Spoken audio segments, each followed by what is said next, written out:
Oi gente, tudo bem? Hoje eu trouxe para vocês uma receita que tem um gostinho de infância e de nostalgia e é muito especial para mim, que é a receita de creme de confeiteiro da minha mãe. A minha mãe sempre fazia essa receita para fazer algumas sobremesas que ela fazia pro Natal, pro Dia das Mães. Toda data especial lá em casa tinha esse creme em alguma forma. Ele é muito gostoso e eu tenho a sorte de ter o caderninho de receitas da minha mãe com todas as receitas que ela fazia na minha infância e eu vou passar aqui para dividir com vocês para vocês também poderem fazer aí na casa de vocês. Se você ainda não se inscreveu aqui no canal, já aproveita para já se inscrever, para já deixar seu like aqui. Também me acompanha lá no Instagram, porque além das receitas que eu posto aqui, eu sempre também coloco novidades, dicas e receitas por lá. Essa receita é bem simples e uma diferença que eu fiz nela foi medir as coisas em xícaras e em gramas, que é uma coisa que vocês sempre veem aqui, eu já fiz vídeo falando sobre isso, porque ela é uma receita da família brasileira, que é o que eu sempre falo, que ela tem a medida da lata de leite condensado, ela tem essas coisas que são um pouco mais caseiras, que não tem problema nenhum. Se você tem a lata do leite condensado, eu vou deixar aqui na descrição que você vai usar uma lata de leite condensado e 2 de leite, esse tipo de coisa, mas pensando que, por exemplo, se você trabalha com doces e você compra aqueles sachês grandes, aquelas sacolas grandes de leite condensado, ou compra o leite condensado por quilo e tal, dificulta um pouco medir dessa forma. Então eu deixei aqui na descrição, tanto em gramas quanto em xícaras medidoras padronizadas, tudo bem bonitinho, para vocês poderem fazer essa receita em casa e ela dá certo sempre. Essa receita é super simples, vocês vão ver que é só colocar tudo na panela e cozinhar, mas tem alguns cuidados especiais, algumas coisas que eu vou explicando para vocês. E uma das coisas que, se alguém aqui me acompanha já há um tempo no Instagram vai estranhar, é que é um creme de confeiteiro feito com leite condensado, que é um ingrediente que eu não costumo usar como um atalho nas receitas, porque ele é muito utilizado nas receitas brasileiras como um atalho. Normalmente, creme de confeiteiro é feito com leite e açúcar. Essa é a forma tradicional de se fazer. Aqui no Brasil, muitas vezes,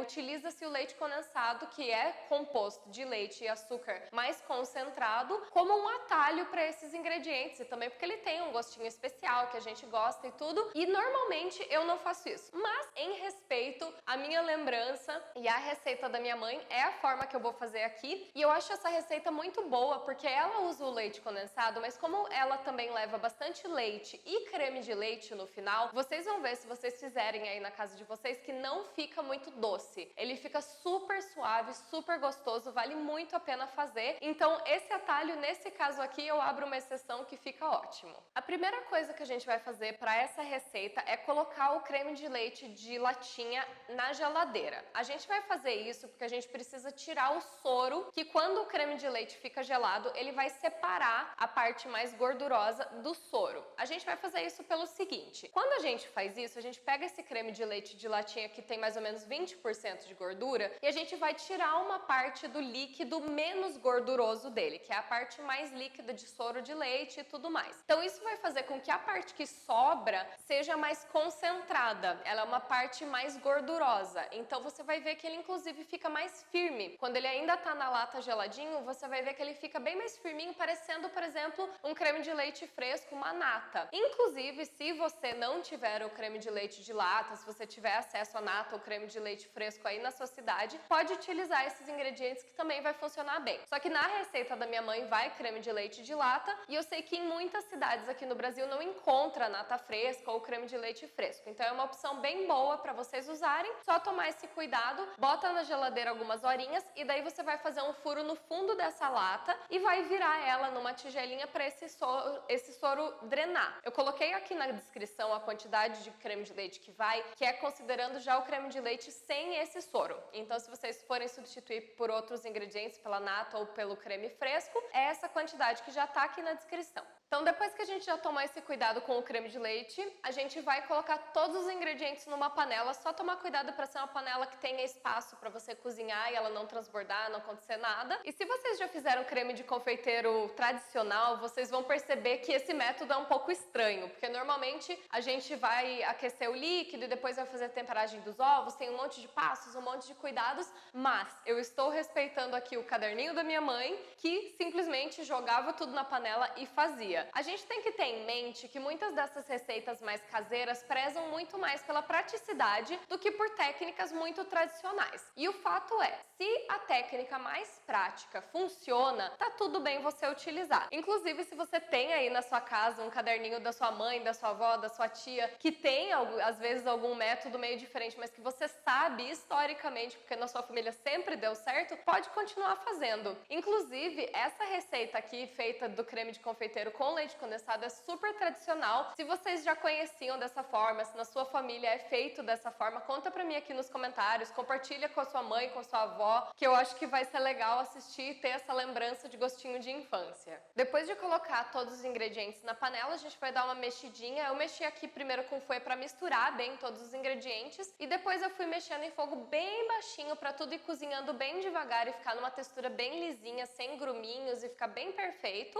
E daí eu fui mexendo com um pão duro, você pode usar uma espátula, o que você preferir, porque daí a gente consegue alcançar os cantinhos, porque às vezes mexendo com fouet a gente não consegue alcançar o canto e o meio tá tudo cremosinho, bonitinho, e quando a gente vai tirar da panela ali o canto tá meio grosseiro porque ele cozinhou sem mexer tão bem. Então é legal tomar esse cuidado para o seu creme ficar bem lisinho, bem gostoso. Depois de alguns minutinhos mexendo, isso vai variar um pouquinho com a potência do seu fogo, com o tamanho da sua panela, você vai ver que ele vai começar a engrossar e ele fica nessa textura de um mingau mais ralo. Vocês vão ver aqui que quando ele já está cozido, quando você derrama esse creme, ele não se mistura completamente imediatamente com o resto do creme. Então ali você já sabe que está no ponto certo. A gente vai tirar do fogo, colocar numa outra travessinha só para esperar amornar um pouco. Ao final do cozimento, quando você já tirou do fogo, você pode adicionar um pouco de extrato de baunilha. Eu estou usando aqui extrato natural de baunilha que eu produzo aqui na minha cozinha. Se você não tiver, você pode usar aquela essência de baunilha que era o que minha mãe usava, ou ela fazia inclusive sem a essência, que também já fica super gostoso com o gostinho do leite condensado. Se você preferir, vocês podem usar isso, ou vocês podem também usar raspas de frutas,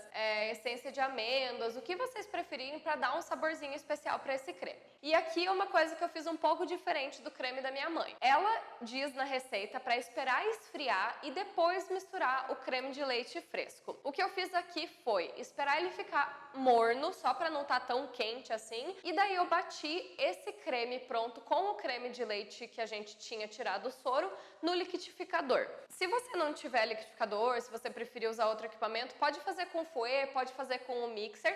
A nossa ideia aqui é que esses ingredientes estejam bem misturados e que fique um pouco mais aerado, um pouco mais cremoso. Se você preferir, pode fazer isso à mão, não tem problema nenhum, aí você segue a receita da minha mãe, que era esperar esfriar e misturar com o creme. É aqui que entra a importância desse creme tá sem o soro ou sem a nata ou outro, porque com esse teor de gordura mais alto, isso significa que o nosso creme vai ficar mais firminho. Se você usar, por exemplo, um creme de leite de caixinha, que tem um teor de gordura mais baixo e que você vê na própria embalagem que ele é bem líquido, o seu creme vai ficar numa textura bem mais líquida. Então depende um pouco do que você quer fazer com esse creme. A minha mãe costumava utilizar para sobremesas de travessa, que você não precisa que esse creme esteja tão firme, você quer que ele esteja mais cremosinho, mais sedoso. Se você precisar que o seu creme esteja mais firme para rechear um bolo, para fazer alguma coisa que precisa um pouco mais de estrutura, você tem duas opções que eu deixei aqui na descrição. Você pode, ao final do preparo, adicionar um pouco de chocolate branco nesse creme, que esse chocolate branco, quando gelar, vai dar um pouco mais de firmeza, ou você pode pular o passo de acrescentar o creme de leite ao final, que daí o creme vai ficar um pouco mais firme quando gelado. Aí depende um pouco do que você quer, inclusive porque essas duas alterações vão mexer no sabor desse creme final, mas é claro que em todas essas opções ele vai ficar super gostoso. Eu deixei aqui na descrição algumas sugestões do que você pode fazer com essa receita. Você pode usar para rechear bolos daquele tipo mais antigo, né? Que era aquele pão de ló mais baixinho, recheado com creme de baunilha, recheado com morango, fica super gostoso. Você pode usar para fazer bolo de pote, que vai ficar muito gostoso. Você pode usar também para fazer essas sobremesas, né? De travessa, de copinho, que fica maravilhoso. Então, assim, é uma receita muito básica que você pode acrescentar outros ingredientes, colocar coisas ali no meio, usar com coco, com morango, combina com várias coisas, é um sabor super neutro, que abraça vários sabores e que vai ficar muito, muito gostoso. E tem esse gostinho de infância especial pra mim, e se vocês nunca experimentaram a receita feita dessa forma, eu espero que vocês testem aí na casa de vocês e gostem tanto quanto eu sempre gostei.